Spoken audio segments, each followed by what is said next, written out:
Thank Oh, you for coming on and spending some time with us. We got a lot of stuff to I go don't over even today. know where to begin, right? Like I want to start like all over, but let's go back. So we met in 2021 and Grace, paint that picture for who you were and where you were at when we stumbled across each other on Instagram.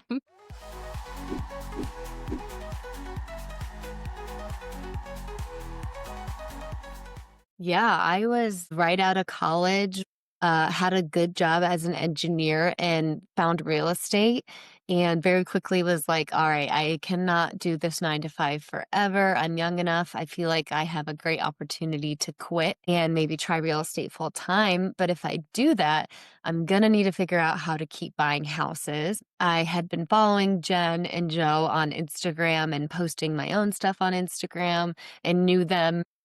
I had like 1 or 2 rental properties on my own and wanted to learn creative financing from Jen and Joe so that I could keep buying whether or not I had a W-2. And I did just that, learned creative financing from the both of them over the course of a year or so, probably actually, I think 2 years. And now I have been a full time real estate investor since 2021. I also have another business called WIIRE, which we'll talk about. But yeah, that was really the beginning of my whole journey and definitely was a scary step when I first started and didn't know how it was going to work. But I put in the work one step at a time and I figured it out. And now I'd say I've done about a dozen creative deals.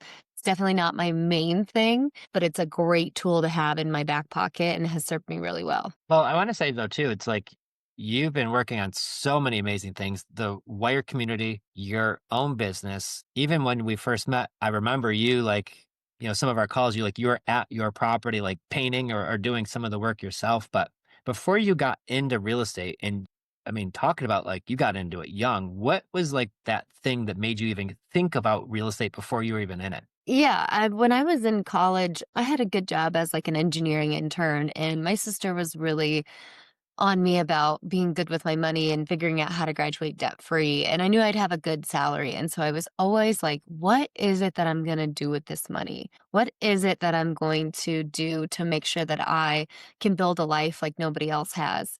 And so when I graduated, I was so primed to look for something. And then when real estate, I started to hear podcasts. My boyfriend at the time, now fiance, would listen to podcasts and I would listen to it and be like, I could do that. I could do that. And so I was just so primed and ready to do it, so I just drove straight in. Well, like your attitude and how you address things, because we're going to come into it, because you've had some adversity. You've had even like your new project that you're working on. And it's just really amazing because your attitude at your age, like super smart. And I was always impressed from day one that like you weren't out buying the new car when, you had some rental properties, like you were investing it back into your business and driving your minivan. Like you talk about that. And it's tremendous though. But these are the small steps that you did to realize like if you set yourself up young, you could have a lifestyle that is like no other. And I am many times myself and Jen would be so jealous because here you are like traveling and going to live in a boat in Europe and like doing all these things. Like I remember you were in Mexico City when you were with us for a month, like doing your business remote. And I'm like, my gosh, like you were a huge inspiration for myself and Jen. We need to get our butts up and start traveling even more. So the fact that you figured this out way before us, my gosh, kudos to Thanks you. for leading by example. Yeah. Yeah. No, and I think it's good to be surrounded by people who are I mean, you guys very much are a family first person. I feel like you guys are also not out here flashing everything that you could buy, even though you've done really well for yourself. And that's something I learned very quickly is if I can just keep my cost of living low. I drove my mom's old minivan for 2 years because I bought like 10 properties instead of buying a new car. I house hacked with my sister and my boyfriend. We split my mortgage 3 ways. And I always lived below my means. I still do. And it will serve you so far in the long run. And like now I've done well for myself, but like I always have driven a paid off car. I've always lived below my means. I've always focused on traveling and freedom over having the flashy things. And I think that's what's really fun about the real estate community, especially this side of the real estate community, is they prioritize that. Well, so we ended up meeting 4 years ago, and I remember meeting with you, and you were actually my first like call of the day, which was always like a ray of sunshine because like when you came in, you were like, okay. Here's what I did. Here's what I have as far as Like a checklist. questions. So she Oh, what she did and then what she had questions on. So she came prepared. It wasn't just like she came like, okay, like what are we doing today? Like you came and you kind of you ran the call. So I think that was really important that you were taking those steps. I mute her, Yeah, you can't keep muting yourself. but she came in with like an agenda of like, okay, here's the topics of what we need to do. And you were the same example of one step at a time.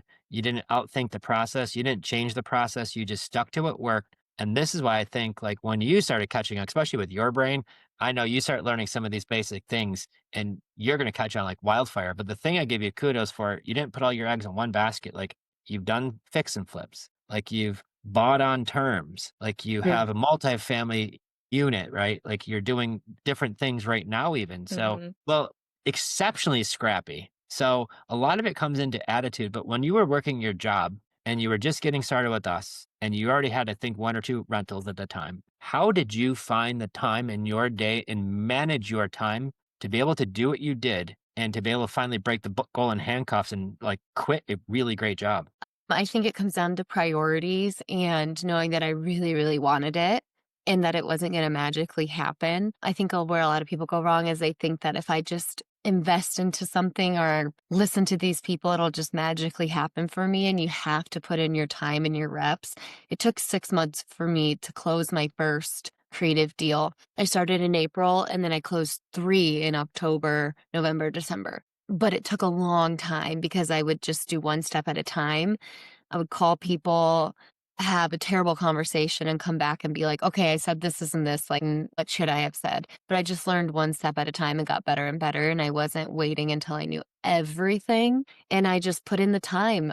I missed out on a lot of things with family and friends those first year or two because we were also DIYing flip properties and rental properties. So, we had a lot of time spent in that, but it was absolutely worth it for the lifestyle that I have 5 years later. Oh, yeah, and especially now what you've been able to accomplish, like and that's what I say with everybody, you see it can be done, but it's setting your priorities, and that's the thing about you, like, your brain, the way it works, it's so impressive, like, you're calculated, you understand, like, I'm gonna make smart, calculated decisions, which will maybe I gotta laser focus here and sacrifice some things, but then what the flip side of that will turn into down the road is, like, you're able to do the life that you want to do. And so you continually inspire me, like, I need to do more of that stuff because I find myself is like a workaholic. And my one downfall, I need to work on some better balance. And I think you do already such a great job of having that life balance and work balance and still be like super productive. What is that like now for you? Yeah,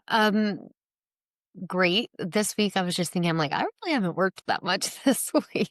I now do a lot more work with WIIRE than I do real estate because I built up to 30 rental properties and am kind of coasting and trying some new things with some new partnerships within real estate. But it is incredible to realize it's been 5 years and all the money I have made has been because of me.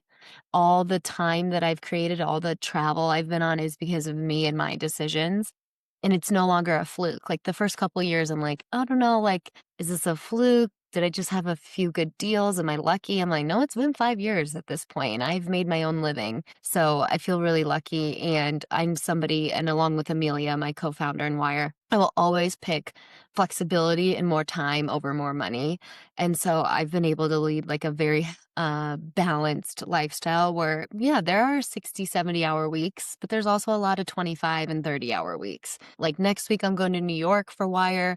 All week, we're hosting some meetups. That's going to be like a very, very busy work week, but it's going to be so much fun that it's not going to feel like work. But then the next week, it'll be a lot slower and I won't have as much going on. So I feel incredibly grateful. I get to host retreats across the US for work, which is crazy. But all of this is possible through real estate because I put in the work, the investment, and the time to figure out how to do it.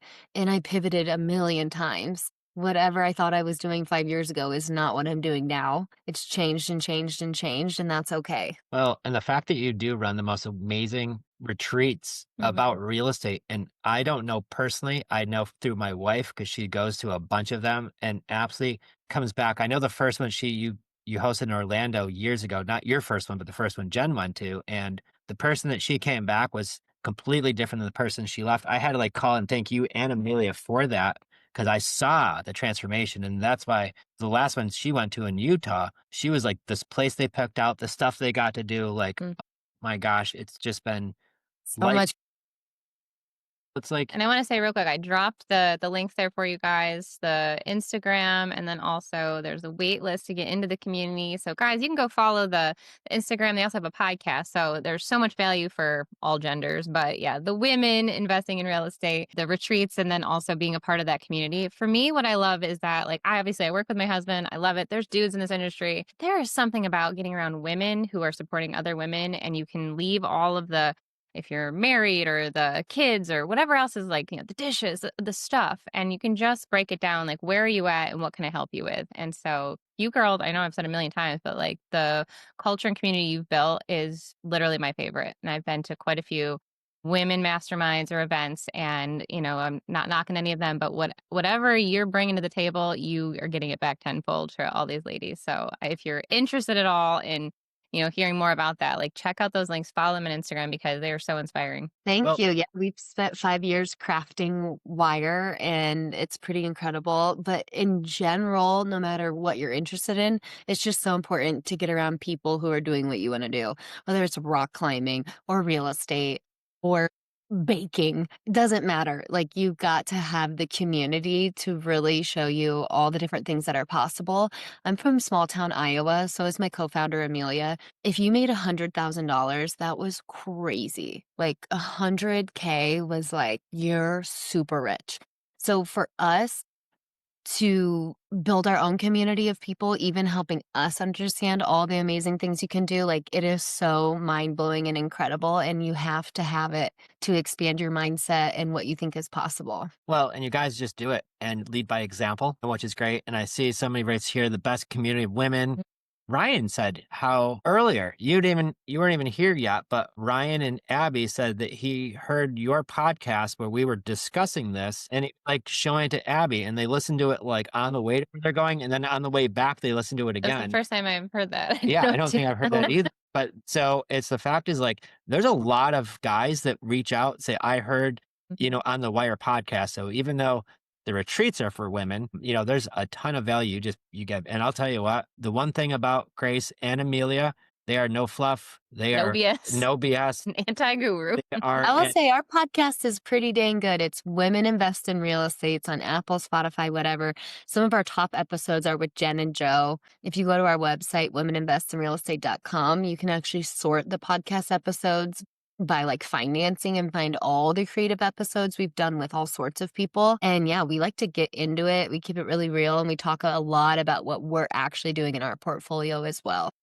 Yeah, no, I absolutely love it. So I want to kind of dial back. When we first got started, one of your challenges that you first occurred was posting in Facebook to get leads. I know that was one of the things you're like, don't like it, don't really want to do it, but then you started doing it. And since then, you've been able to accumulate a lot of properties, a lot. And that's nuts. Plus some of the other deals you did that you didn't keep that you flipped or things like that. She's like the referral queen over here. And she tells everyone and everybody who she is and what she does and what she's looking for, and then she can pay them a referral. And we've actually done that a couple of times too. And so I'd love for you to share. I'm going to drop your business page if that's cool. Good Morning Investments. So if you guys Yeah. want to give that a follow, you can see her in action over on Facebook. But yeah, take us back how you were able to kind of overcome that fear of Facebook because it was just not something you were using. You had to dust it off because you hadn't used it in a while. Yeah, when we first started, I didn't even have Facebook on my phone. I'm like, I don't even know what my password is. I haven't logged into that for years. And now I'm on Facebook all the time with my business page. I haven't been as active lately because I've now have a lot more connections, but those first few years, Facebook was huge. And if you ever are out there thinking like nobody cares about what I'm doing, people love real estate. There is not, my fiance and I always joke, and same with Amelia, that whenever we say, oh, I'm in real estate or oh, I flip houses, the other person, without a doubt, every single time will say, I've always wanted to do that. Always. Always, always, that is the answer. So people want to see what you're up to. They want to see your befores and afters. They want to see all the different things that you're doing. And I popped on right when Jen was saying, can't be a picture of your dog. It's got to be you, your face. Nobody wants to see a robot or spam page. I hate when I go to a wholesaler's website and I cannot figure out if it's a VA from Pakistan or an actual local wholesaler. I want to see a name and a face. And this Facebook page has been huge. I will say I'm in a really small market, about 150,000 people. So I do think the word of mouth is a lot stronger there. But people want to know. So I just post updates about what I'm working on, what deals we're looking for. I've paid out referrals to tenants, friends of friends, family members, contractors, random people I've never met before who followed my Facebook page. I'm about to sell a flip on the 22nd. And the guy was like my number one fan on Facebook. His mom passed away. And he reached out to me and said, I have this property. I really want you to buy it. I want you to buy it. Here's the property. Here's what I'm asking. I bought it last year and then I flipped it and it is closing with an end buyer in 2 weeks, all because he was following me and didn't even put it on the market, came straight to me. So I'm not special. You guys can all do this, but I've also been doing it for 4 years. So be consistent. Don't use like clip art or stock images. Like Jenn says, just go to your camera roll and use what you already have. Don't be fake, be real. You don't have to be an influencer or a expert on day one. Just come at it from a real authentic, hey, I'm Grace. This is what I do. Follow along if you'd like, so highly, highly recommend. That was a long tangent, but some of my tips. Street, and it's almost like no way, but it's Yeah. legit. And so you just tell everybody what you do. So I coined this phrase. It has to be a dollar amount that makes an ex-boyfriend call. Or if you're whatever you are, an ex call. And it can't be $100. An ex is not calling you over $100 referral. They're going to be like, is that weird? I haven't talked to them. Like, it's probably not going to happen. If it's $1,000 or 2,000 or 3,000, maybe even 5,000 if you're on the coast, everybody is calling. Your audience is now a walking, talking billboard for you. I have people send me stuff all day long because they know that if I close on it, it's the easiest $1,000 they've ever made. So I have an ex-boyfriend who will send me things. Now that I think about it, it's been a while, so maybe I need to up that dollar amount. But it cannot be $100. If there's a good deal, $1,000 does not impact the deal. Just underwrite it with that $1,000 referral fee in there, and you'll be fine. Yeah. So if everybody wants to learn, what Grace just said is legit gold. So and you hit it just on the head. And referrals, getting the word of mouth out there, organically branding herself as the go-to person where people won't even think of listing their home and doing it personable, not craft photos, nothing like this. It's Grace. It's Grace being real. And this is why I've always loved Grace and Amelia. They are two of the most legit, real people that you'll ever meet in your life. Like, there's nothing fake about either one of them. So this is the really, really cool thing about how Grace handles it. But you've built a brand now in your own community of Grace is the go-to person. So besides referrals, so we'll take that's a big chunk of money you paid out referrals. I get it because you did a lot of those deals. Besides that, how much money have you actually spent on marketing without referrals? I paid like $50 once for a little Facebook campaign. It didn't work, and that was it. Over 5 years, 30 rentals, 20 flips. I've paid like $50 for, and it didn't work. So essentially $0. I don't pay for marketing. I've never done a campaign with letters or cold calling or texting. It really is word of mouth. And another tip I'll give is if you're not huge on social media, there's so many other ways to get people talking about you. Host an open house for your last flip. Invite neighbors, friends, families, contractors, bankers. Put yard signs in front of your properties. I have a new build right now. I'm building a triplex, and I have a yard sign out in front. And one street back, a empty lot and a house went up for sale, and the realtor called us because I saw you bought the very similar lot and you're building on it. Do you want to buy this lot? And so we were the first offer. I just signed it before I got on here. I don't know if I got it yet, but like we were the first people to offer because that realtor called us. That doesn't happen very often. Usually when you're a realtor, you sit back and you wait for the offers to come in. They're calling us because they knew who we were because of word of mouth, Facebook, yard signs, all of that good stuff. A newsletter, open house, please, please, please think about doing that. You could find private money lenders, contractors, bankers, deals, anything.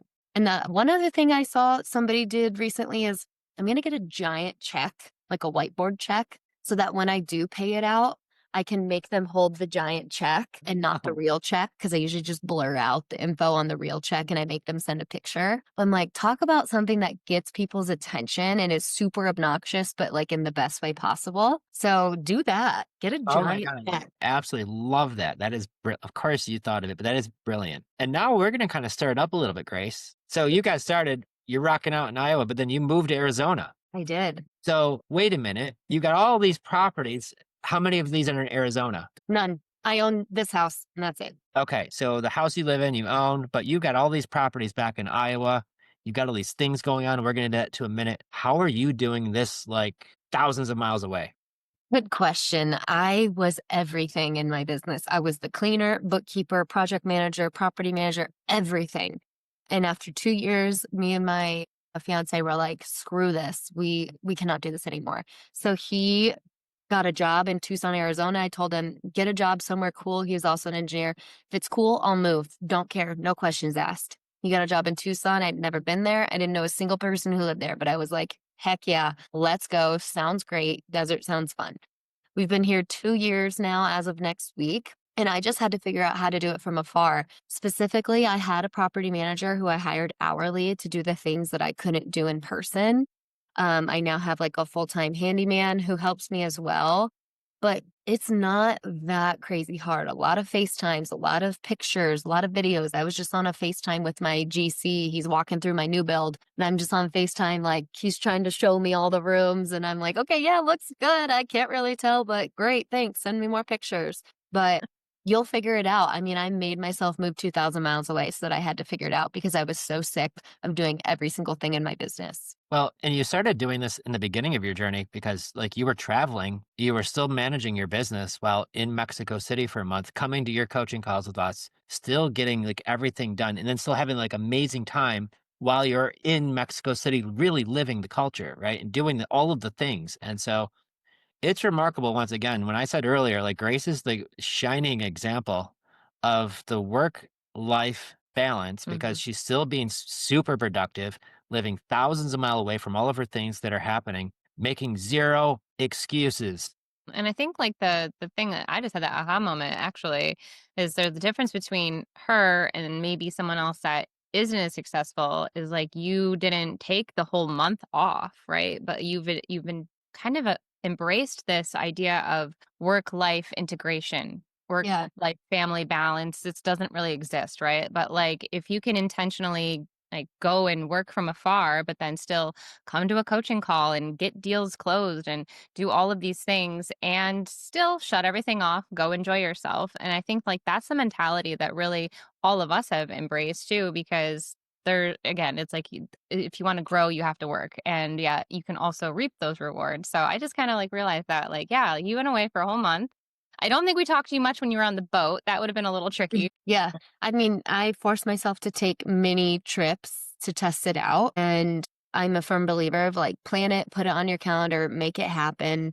Otherwise, life will always get in the way. It's never going to be a perfect time, but you will figure it out. I just always go back to if there's these other people doing it, I can do it. These Mhm. ding dongs on the internet are doing it, I can do it. And it all really, the very, very, very beginning of it all is really having the right belief, right? And the right attitude and the right Mhm. mindset. And sometimes that's where we all have to start. We try diving into lead generation, we start diving into whatever, but it starts there first. And your attitude is what makes you so just darn successful, enjoyable to watch because like you put out amazing content with the WIIRE community and all of this. But I want to kind of talk about like you had a major goal in your town. You wanted to buy a piece of property somewhere in this area. Something comes across your desk. Craziest story, but like to talk about like having a burning desire, something happens, you pivot. Mhm. Something happens, you pivot. And like you continue to just like push it down the road and make things happen. So can we talk a little bit about that? Because it's Yeah. happening now, Yep. live business, not hypothetical one days. Like this is what's And I got more stories for you, Joe, as of like 2 nights ago. oh, But giddy yeah, up. Joe is referring to there's this neighborhood in Cedar Rapids that I always told myself if something comes up for sale, I'm gonna buy it, no questions asked. I have to be in this neighborhood. It's very up and coming, it's vibrant, it's fun. I want to own there. A abandoned house came up for sale for $25,000.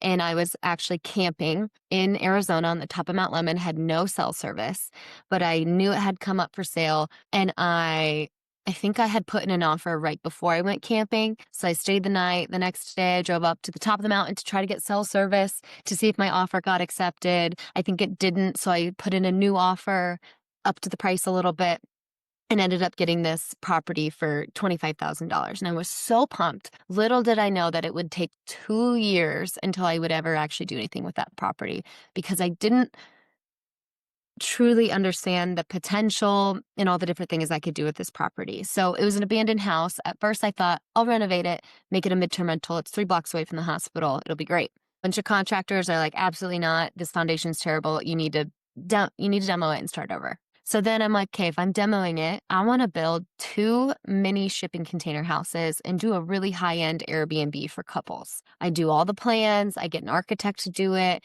and then essentially the neighborhood says, no, we don't want you to do that because we can tell it's going to be an Airbnb and we don't want that. To be fair, the neighborhood letter of recommendation that I did not get is not necessary, but I didn't want to fight them because I wanted to continue to develop in this neighborhood. So I was like, all right, whatever, I get it. It's probably going to be really hard to figure out these shipping container houses. So let me pivot into a new build, because that's going to help. It's going to be way easier funding wise. It's going to be more recession proof, blah, blah, blah, blah, blah. So then I tried to figure out, how do I build on this property? And I end up stumbling upon a front duplex with a back garage with an ADU. So essentially a triplex. And probably 8 months of doing plans and figuring out feasibility. And keep in mind, I know nothing about development. I finally am framing right now.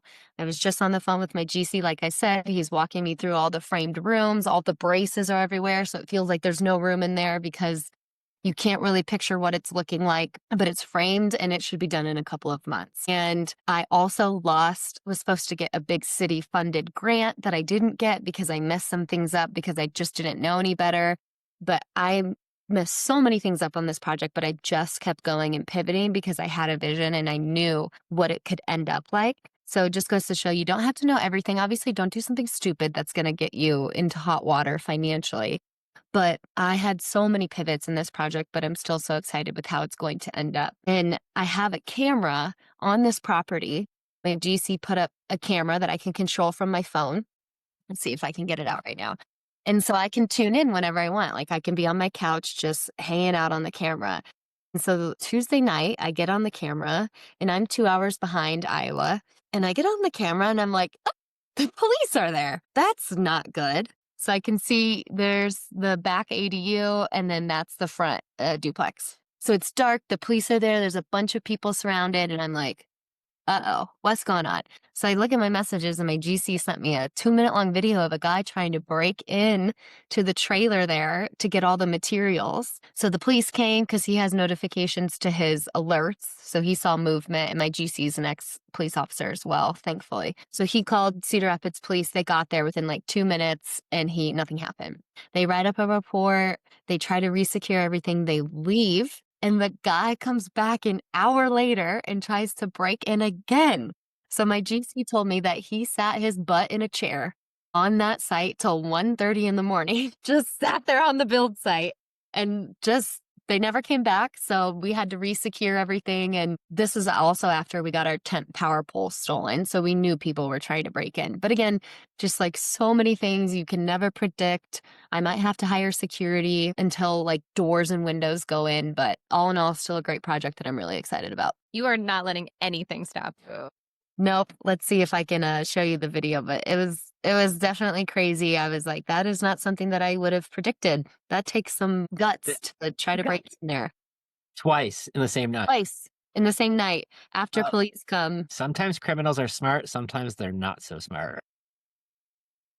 Yeah. Crazy. Maybe Anyway, put some that's spotlight been a on- 2-year project. and hopefully get it done in 2.5 years. And in between there, it's not like that's the only thing you've got going on. Like you obviously you've got WIIRE, but like you've got rentals, you've got flips, like you're not like just Yeah. stopping. We always say like don't get the one deal itis because again, like you've got to be mentally strong, like hold your emotions like kind of steady, like have your freak out moment, like what the heck? But then like, okay, like what are the next steps here? What can I do? Do I have to hire security? Kind of go through that. I mean, this is a little bit wild. This is not usually a Yeah. normal situation, Yes. but you are, like you said, stepping out of your comfort zone. And I know we've got a podcast coming out soon with you where you'll go into a little bit more about how you're able to connect with locals in the community who are developers and all of that. So again, like I just love that you put yourself in the right rooms and you're just constantly like growing and learning and implementing and never fighting along the way. Well, like, why should I do that? Like, you didn't love the idea of Facebook, but because you took those steps, like referrals start pouring in. And, just use this as an example, everyone who's listening, fail forward. I'm seeing in the comments, everyone is just so excited that you're sharing your real raw story. It's just like, it's so impressive to hear how much you're doing at such a young age, but also like not allowing the fear to stop you because that's really something people get afraid of. Yeah, and I've had many a freak out where I'm like probably a good 2 or 3 times I've been like, "Okay, I really feel like I'm done with real estate. I can't do it." The most recent was when I lost that big grant. I cried for like 30 seconds and then I was like, "All right, it happened. Like I can't." I was so upset, but then I was like, "All right, as long as I do another project where I do get the grant, it's worth it. If I don't get the grant on one project and then I never do another project again, then yeah, I've definitely lost. But if I take this as a learning lesson and do many more successful projects, I'm good. It will have been for a net benefit." Yeah. Well, Well, as I say, T Swift says, I cry a lot, but I'm so productive. So have your Yes. cry, but then dust yourself off, get back up again, and go figure it out. are you quoting Taylor I Swift on just here? did. She loves Taylor. I like it. Yeah, I like it, Jen. It's always playing at my house, my dog and my wife. It's Brooke. But no, the thing is though too, it's like you're learning from what happens, and a lot of times we learn from our wins, but some of the biggest learns are from our mistakes or that too. And if you don't learn from those mistakes and you just continue to make the same mistakes, well, that's some of the issues we run into as humans. So Mhm. Grace is realizing, hey, like now I know better, do better. And I know nothing's stopping you, your attitude, right? So it's just one small step at a time. So I want to dive into Wire because you saw like a need for just you and a bunch of your friends, really, because you had a whole bunch of real estate friends as like a community to be together. What was like inspired you to create that? Yeah, even how you and Amelia met, because like the fact that you're from Iowa is kind of crazy. So I really believe in the power of social media and I started sharing about real estate. I didn't know anybody in my actual life who did it. So I went to Instagram to find these people. And somehow I found this other gal from Iowa around my same age, also doing real estate. She was 2 hours away from me, but still, I was like, oh my God, there's two people in Iowa doing this? Like, obviously there's more than two, but it didn't feel like it. I slid into her DMs. I'm like, you seem cool. We need to be friends. I need to know how you have accomplished everything you've accomplished. And I had it on my 2021 goals to start a women's meetup. And I like most goals, I'm like, "Oh, I'll probably do that, in December of 21, like, right before the year ends," or I won't ever do it. And so when I found her, I was like, "You know what? Okay, I'm gonna make that meetup because I'm not gonna wait all year and sit on my butt and, wait for that to happen." So I asked her to come speak at this not yet created meetup, and I thought maybe, like, 4 people will come. My mom, her mom, and a couple of gals, and it'll be fun. I'll be totally happy with that. I posted about the meetup online and like 35 people showed up and I was mind blown. And it was so much fun. And I met so many other really cool women.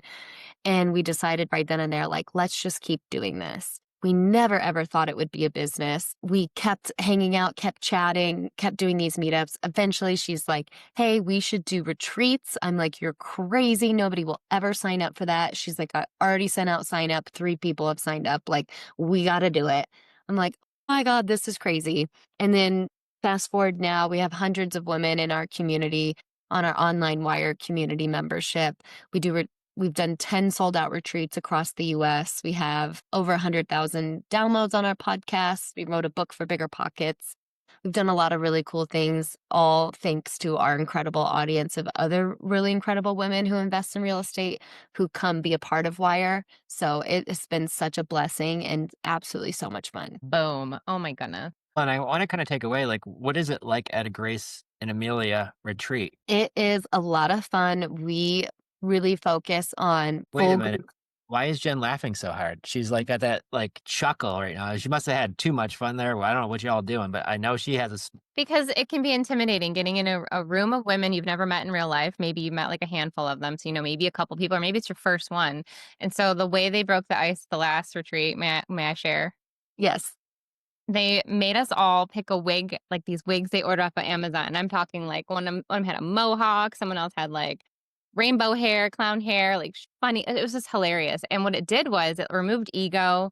It removed any sort of like, oh, this person might have more than me or that. And it just like made us all like feel really silly and just be able to like let your guard down. Because that is Yeah. the tone they want to set from the beginning. And so I had to laugh about that because I had, of course, like a hideous wig and like have my wig on and I'm like, I'm Jen and this is what I do. Right. And so they just go out of their way to like make everybody feel at home. And then those wigs maybe end up becoming a little bit of our personalities throughout the few days, and then they come out at night. Like we're not really sure. I will say, the best laughs I have and the funniest people I meet are at WIIRE retreats. Like every night just ends and everybody just cackling.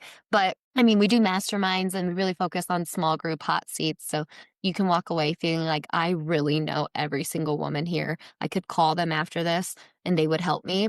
And yeah, it's all one big group of friends. There's usually 16 to 19 people there, and it's so much fun. And I always say Amelia is our resident comedian. She does a lot of entertaining. We play games. And most importantly, we talk about real estate, we talk about business, and we all level up on, what we want to do and what we want to accomplish. I love it so much. Obviously, I've gone to two, highly recommend it. And if you feel like, oh, I don't know, yes, just go, just sign up. But I want to get into the book because you kind of like just, oh, by the way, I wrote a book.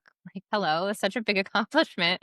And it's an important one too. So the self-managing landlord, you and Amelia were co-authors on this. How was writing the book and who is this book meant for? Obviously, someone who probably has rentals, or just kind of get into that a little bit. Yeah, well, we started writing that book 2 summers ago, and Bigger Pockets wanted us to write about self-managing. And we first heard about that topic, we were like, that sucks. That's a boring topic.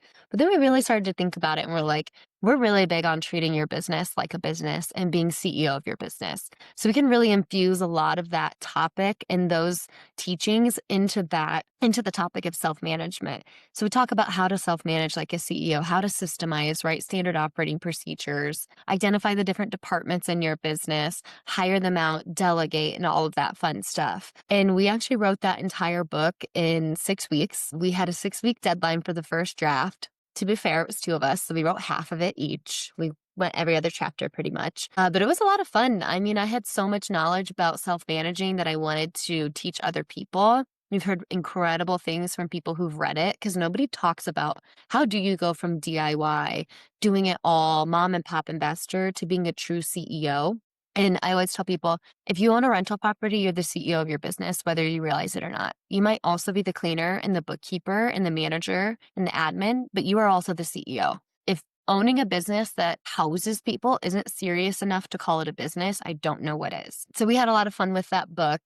And I think it's $25, probably the best ROI you can get when it comes to building a real estate business. It's meant for anybody who thinks they're going to self-manage or is considering self-managing. And I really believe that everybody should at a certain point. We don't think that self-managing is forever.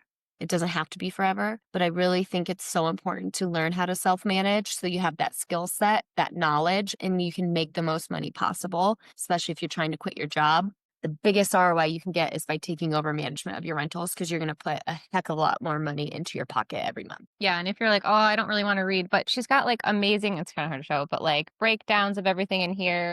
I love that you share like a tech stack. Like there is a lot of it's broken down. So you don't have to sit and read it in all one sitting, but like probably one of those things too, where if you're, gee, I'm at this part of my business, like you go find it, you look it up, you put the little sticker on there and you go back to it. But like she really breaks it down, talks about Google Workspace, how to organize your SOPs, which trust me, when we first started, I didn't know what that even stood for. Standard operating procedures. And I know like Grace, you've become like super organized with all of that. So any advice you can give people who maybe aren't organized yet, maybe they have a property or two, but like obviously grab this book and like, what is the number one thing you would suggest like getting done first? I think write down what do you do every week, month, quarter, year What are your recurring tasks? Because that will help you understand what your org chart is in your business. Well, I'm the property manager, and I'm the acquisitionist, and I'm the CFO. And then start to try to stack those to do items. So for me, like Tuesdays are my real estate days. I do all my finances. I'm paying bills every Tuesday. I'm looking over my bank accounts on Tuesdays. I'm doing private money lender stuff on Tuesdays, and I'm stacking that so I'm not constantly task switching from everything in my business, which creates chaos. Yeah, switching tasks all day long it just fatigues you. There Yeah. are a lot of hats you have to wear, but you even taught me, I think it was the Orlando retreat, you were like, "I only check emails at this time, and I only pay bills at that time," like, so that you're focusing your energy instead of, like, being a ping pong ball and constantly reacting at every little thing that comes your way, because there's a million, urgent things that are happening in real estate, but what's important? Mm-hmm. Yep. So the And then fact that that will help you focus on what you're really good at, your zone of genius, which is what's going to make you more money in the long term. you're able to accomplish an author, development, multifamily, quit your job, like what you went to college for, you're like, nope, did it, not going to do it anymore, all before 30, because you're not even 30 yet. Like, I'm just trying to, like, okay, this is ridiculous that you're able to accomplish all of this in your 20s. So, as a huge inspiration, there's no too soon or too late to start, guys, because I think of Grace 5 years ago. I didn't even know you 5 years ago. We met 4 years ago. You've already been starting to do a couple of things in the background before then. So the Mhm. fact that looking back at the young lady that you were 5 years ago, knowing everything that you know now, what would be some like advice, like must do's? Like, what would be advice you would give that Grace when haven't even bought your first deal yet? My advice would be surround yourself with people who are where you want to be. My friends and who I spend time with has changed drastically in the last 5 years, and that's okay. Specifically, get a buy box. If you're trying to find your first deal, you need a really good buy box. I actually have a freebie I can probably find for you. And then also just know that you can learn and learn and learn, but at some point, you have to take action. I feel like that's the biggest thing that I see from people is they don't ever take action. They read a million books, listen to a million podcasts, go to a million meetups, and they don't ever do anything. Everything is theoretical until you actually do it. So go out there, do your first deal. It's not going to be a home run. Make sure it's not going to ruin you financially, but you have to go do it and you will learn so much from that first deal and even more from the second and more from the third. So you just really have to get started. You can't just be a perpetual learner. Well, and that's, I mean, perfect example. That was you to the Yeah. T. Like, just what do I do one small step at a time? And what happens is momentum breeds more momentum. So that Yes, first rental, all about momentum. it gets exciting the first rental. And you're like, holy cow, I have a rental house. Are you kidding me? Like I know when I got mine, it was just like I changed as a human, I felt like. And then you get your second one and your portfolio doubled, right? Two. And you're like, my gosh. And then you add a third one. And then you start getting some momentum. Then you start dialing into what Grace shared below her buy box. Buy box means is like what fits in my box of things that I buy. And if it's not in that box and it's out of it, that's typically what I don't buy. So Mm. getting familiar with what does work for you, then also being equally as familiar with what doesn't work for you. So we don't Sometimes you spend time don't to know that right away. Like you got, you were hands on fixing and flipping and at the house, like on your coaching call. And so it was really, crazy to see early morning. Like you look tired, you got your coffee, but like, man, you were putting in the work. And then you realize, like, I don't want to be swinging this hammer forever. And so it's okay to try something. Like you said, make sure the numbers make sense that you're going to do come out on top and then really formulate that strategy. Would you say that you have a favorite strategy? I know you're into the new build, but do you have like a favorite? Like obviously we love rent to own, like that's our favorite, but so do you have one that you were just like, oh, this is like my favorite thing in the world? I'm getting really excited about development. I did it backwards where most people like flip and then they realize, oh, I should be keeping these rental properties. I bought like 25 rental properties before I ever flipped something. I realized I have the wealth. I need the active income now. So I've been flipping a lot more lately and doing new builds, which is really exciting. But one other thing I wanted to add about the buy box is every one of you should download this buy box, put in your picture, your contact info, and a few bullet points. It has an example for you of what you should post, and post it in investor groups. Because the first time I posted my buy box, and you can DM this to realtors, DM it to wholesalers. Like, again, this goes back to what Jenn and Joe teach of getting in front of people, saying what you're looking for, and making them walking, talking billboards for your business. The first time I posted a buy box in a local investor group was, we talked about going to Mexico. It was one day before I left for Mexico for that month. I went under contract on an 8-unit building on my way to Mexico. I had only ever bought single families. This was crazy. I was so scared. But because I posted a buy box in my Facebook group, a realtor found me and said, I think you should buy this deal. It matches everything you just said. I did a BRRRR on the 8-unit, made them all midterm rentals, cash flowed like crazy. And fingers crossed, if all goes well, I'll be selling them on June 2nd for a more than $100,000 profit. So super excited. And that was all from a buy box. Granted, it took 4 years for that to happen, but go download that and send it to people. Yeah, that's like, but you just dropped like a huge thing. That's a big old check you're about to get. Mm-hmm. That not only that, knowing how you are, you're going to reinvest that into something that's going to even create a bigger move for you, right? Yep. So, guys, this doesn't happen overnight. Grace's overnight success is 5 years of hard work, behind the scenes things, showing up when nobody was watching. Sacrificing, hustling, but then also making sure she doesn't burn out, because that's a real thing. So that's where the wigs come into play.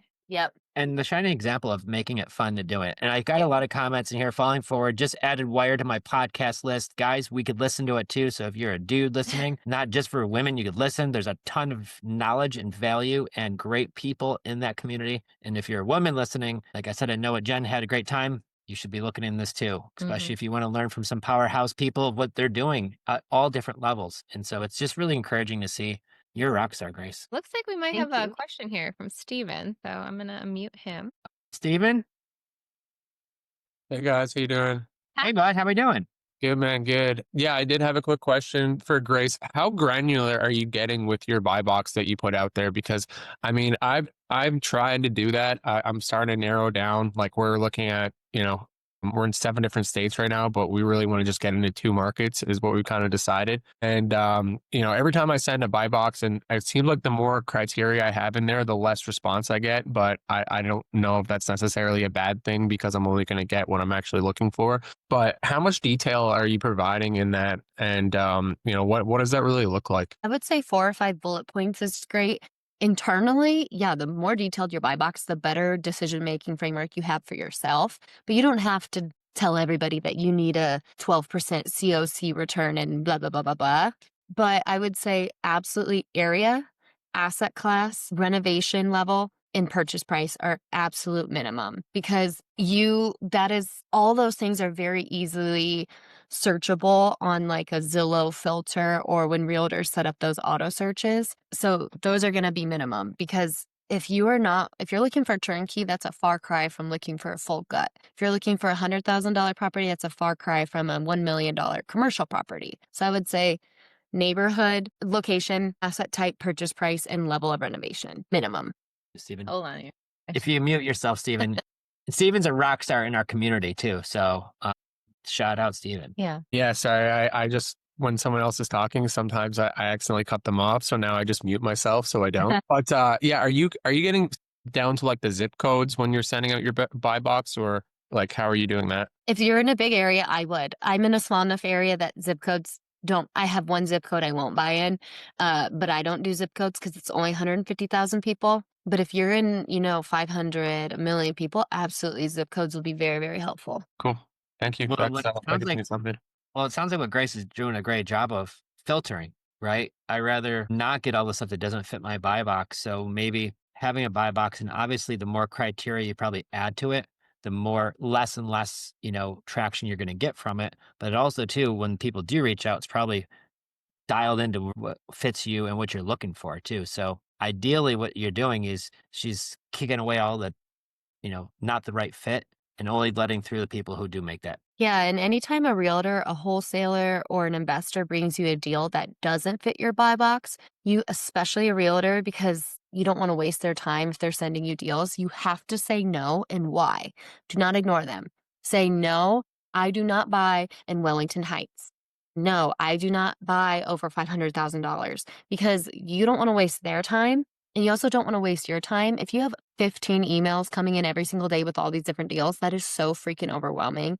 I want to buy or offer on half the deals that I analyze. I am not somebody who analyzes 12 deals a day and puts 14 offers out so that I get one every other week. Like, no, I know, and I will only put effort into it if I think there's a pretty high success that I'm going to buy this deal. Spoken like a true CEO. Yes, maybe that's lazy, but I think where people get into trouble is you think I have to hit all these crazy KPIs to keep it going, and that's just going to overwhelm you and make you burn out. Yeah, I think that's just being smart with your time and valuing your time, if anything. Yeah. So give feedback as to why it doesn't hit your buy box and change your buy box as you start to realize that things are changing in your business. So Steven does a lot of term deals. He's actually doing developments in Mexico too. Oh, Um, did you? Yeah, you two should connect. You should definitely connect because the thing Steven is doing is absolutely awesome. Just did a deal in South Carolina, is now offering that. He bought that with seller financing. Beautiful house, beautiful neighborhood. Now working on the tenants who just saw it, I believe, yesterday, putting their application for rent to own. So that's really cool. But meanwhile, like he's in Canada doing deals in America, doing development in Mexico, all while remote too. So where in Mexico are your properties, Steven? It's about halfway between Playa del Carmen and Tulum in Acamel. And what are you guys building there? We're building 15 single family villas, all in the same development with, a big kind of, swimming pool and some palapas and like a barbecue grilling area. And basically everyone gets a parking spot, and it's a gated community inside a gated community just across the street from Aspuja Beach, which is actually the beach that they filmed the Corona commercials at. On them clinking the clinking the bottles. So it's a great area, tons of amenities, a PGA golf course about 5 minutes away. I think like 7 or 8 resorts that you can just buy day passes at for like $30. And yeah, it also does really, really, really well on Airbnb and short-term rentals. So there you go, Grace. We're going down there. Should come down, come visit. We all got to come down there, come visit when this is done. My gosh, it's super exciting. Obviously, to have all of you here. But just sharing, and this is why I love having these trainings, but this is why I love having a group of my real estate investing friends who it's great to see what Steven's doing. It's inspiring to watch what Grace has built. Once again, guys, like this is the behind the scenes stuff where, yeah, Grace has got a good following, but she's not like trying to be an influencer. She's actually making the deals happen. Like the same thing goes for a lot of us. We're busy in our businesses. So, But she does put out really geeky, great reels. it's absolutely fantastic. But the thing is, like, she's so dialed into the business. This is what's really great about investing because you can make it fun too. It doesn't have to be all serious. And it's supposed to be fun. You're supposed to enjoy the whole ride. yeah. Well, thank you again, Grace. Any other questions before she hops off? I'm sure she's got places to go and things to do. Otherwise, yeah, go grab your book on self-managing rentals. Hit up the WIIRE podcast. Make sure you're listening there and give her a follow over on Instagram because do you have a VA on your Instagram or is that you still? It's me. It's you. Okay. Yay. You must be Yes, great. you say hi, it'll be me. Well, we dropped all your links down below, and thank you for sharing your buy box too, and something that other people hear. You could have that same kind of template for your buy box, and this is what it's about, guys: learning what other people are doing, how to work smarter, work hard, but work smarter and not overly hard, right? Yeah. And that's really the key, and enjoy the process. So shout out, Grace. Wonderful to have you on here, and thank you so much once again. And guys, you need to check out WIIRE Podcast. You need to check her out on Instagram, because this young lady is sharing, she is doing, and is not the fluff. She's the real deal. And if things are going great, she'll tell you. If things get a little messy, she's going to tell you too. And it's just amazing to see happen. And that's super exciting. Thank you so much for coming on, Grace. Yeah. Thank you, Jenn and Joe. Have a great rest of your live. If you're listening, take notes, soak it all in, and I wish you luck as well. Yay. Thank you. Thank you so much.